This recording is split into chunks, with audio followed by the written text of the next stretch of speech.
E hoje eu coloquei aqui tanto no fundo do vídeo essa a mensagem. Bom, vou explicar algo bem interessante nessa mensagem. Eu coloquei o Shema Israel, Yahweh Eloheinu, Yahweh Echad. Apesar que quando você está lendo o tetagrama, está com sinal maçorético aqui que está escrito Yeva, né? Só que esse não é o nome do Eterno, não é o som, não é? Eu coloquei porque usei a fonte aqui do texto maçorético, simplesmente, mas não é a pronúncia. Então, Shema Israel, Yahweh, Yahu, Yahvé, Eloheinu, Yahweh Echad. Ouça Israel, Yahweh é o nosso poderosíssimo, Yahweh é um. É a forma assim mais arcaica. Aqui eu botei serei o que serei, Yerier, Asher, Yerier, em preto, tá? Yerier, Asher, Yerier. Serei o que serei é a tradução dessa partícula aqui, essa parte que está em hebraico aqui, sem sinais. Primeiro ponto aqui da figura que eu deixei aqui é o nome do Eterno. Eu quero explicar uma questão a vocês. Observe que eu coloquei ali salvação, cura, proteção, libertação e tantas outras coisas. Porque a palavra Yerier, Asher e Yerier significa serei o que serei. Mas por que Deus falou isso para Moisés? Porque Moisés ele ia voltar ao Egito, e o Egito uma terra de deuses falsos. Só que lá existia aquele Deus, entre aspas, né? Que cuidava da parte da noite, cuidava da parte do dia, cuidava da lavoura, do próprio rio, sabe? Então existia vários tipos de deuses. Animais eram tidos como divindades, sabe? E cada um com sua limitação. Se você observar, o Deus da noite era vencido pelo Deus do dia. Então você observa que existia na concepção politeísta egípcia ideias de deuses, só que esses deuses, cada um só tinha uma função. Mas quando Moisés pergunta a Deus que nome eu darei, e existe aqui uma ideia bem interessante. Serei o que serei significa o quê? Eu sou o Criador, que crio, que faço, que opero, que manifesto. Estou usando aqui parafraseando. Crio, faço a hora que quero, não sou limitado, faço a hora que quero, ninguém pode me deter, ninguém pode me vencer, ninguém pode lutar contra mim. Crio, opero, manifesto. O que Deus está querendo dizer para Faraó? Que Deus ele é aquilo que ele quer ser. Se Deus decidir ser proteção, ele é proteção. Se ele decide ser libertação, ele é libertação. Se ele decide ser a cura, ele é a cura. Se ele decide ser o vencedor na guerra, ele é. Então, não há limitações para as ações de Deus. Já os deuses egípcios, que na verdade não são deuses, eles eram limitados. Porque quando um agia, o outro não podia agir. Na verdade, o Eterno está manifestando no Egito, tanto demonstrou isso com os milagres e com os sinais, mostrando a nação egípcia que o Deus dos hebreus é o verdadeiro Deus. Na verdade, tudo que o Eterno mostrou ali na saída do Egito é mostrar para os egípcios que os egípcios estavam vivendo uma falsa religião e que, na verdade, Deus só existe um, que é o próprio Criador. Aqui na imagem vocês estão vendo a frase Yerier, Asher, Yerier. Serei o que serei.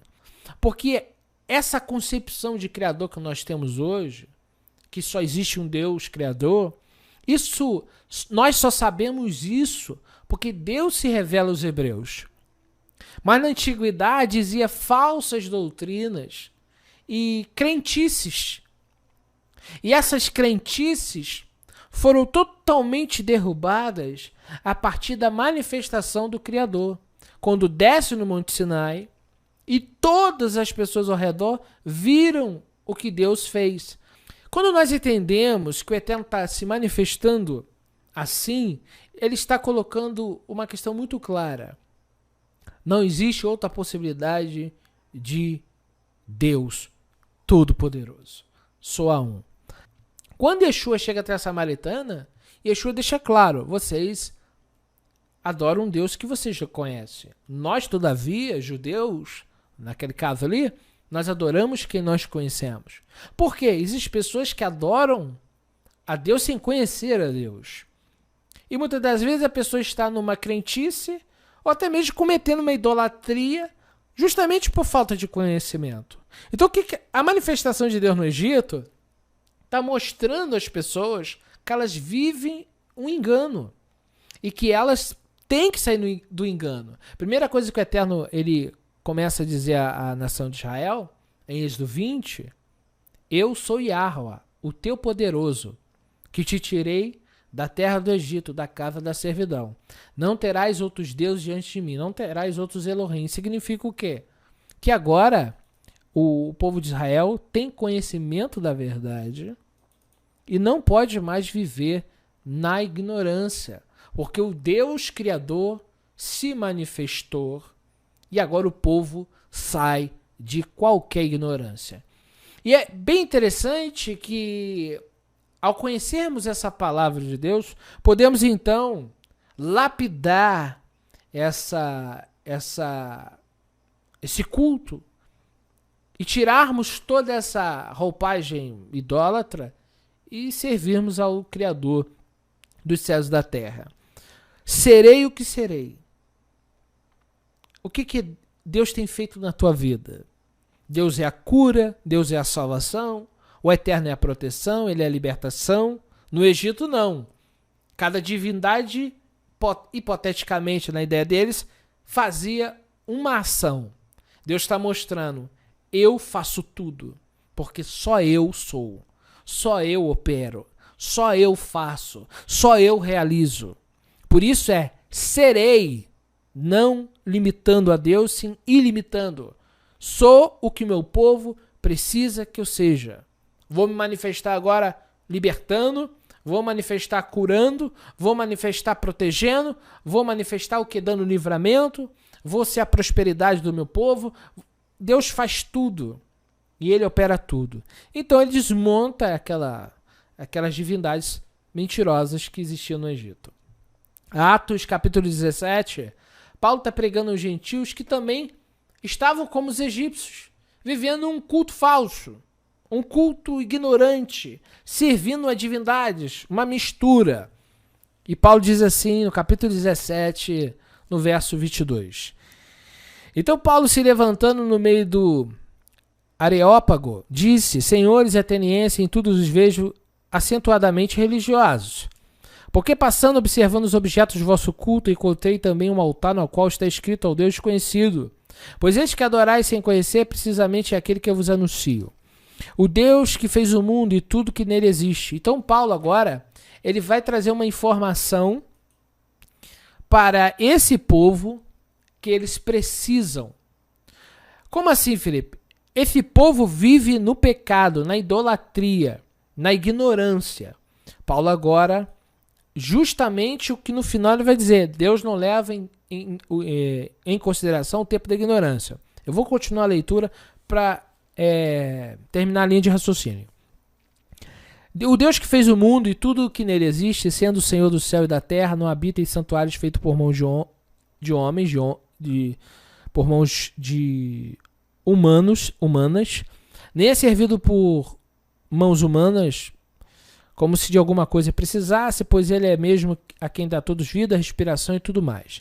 De um só fez toda a raça humana a habitar sobre a terra, sobre a face da terra, havendo fixado os tempos previamente estabelecidos e os limites da sua habitação. Para buscar a Deus, se porventura tateando possa achar bem que não está longe de cada um de nós. Pois nele vivemos, movemos e existimos, como alguns dos vossos poetas têm dito, porque dele também somos geração. Sendo, pois, geração de Deus, não devemos pensar que a divindade é semelhante a ouro, prata, pedra, trabalhada pela arte e imaginação do homem. Ora, Não levou Deus em conta os tempos da ignorância. Agora, porém, notifica aos homens que em todas as partes se arrependam. E ele vai dizer por quê. Porque ele estabeleceu um dia que há de julgar o mundo com justiça por meio de um varão que destinou e acreditou diante de todos, ressuscitando dentre os mortos. Então Paulo diz assim, olha, vocês estavam na ignorância até o dia de agora. Deus não levou em conta aqueles tempos da ignorância. Então essa é a ideia.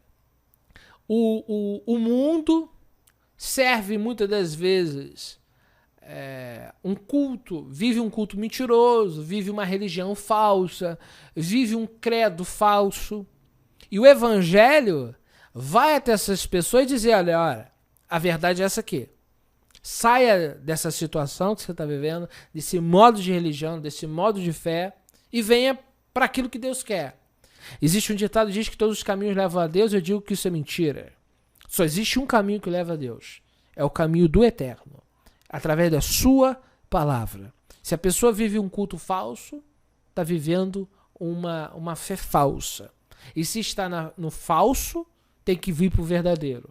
E a pergunta que eu te faço, o mundo está cheio de religião, mas será que estão servindo a um único Deus?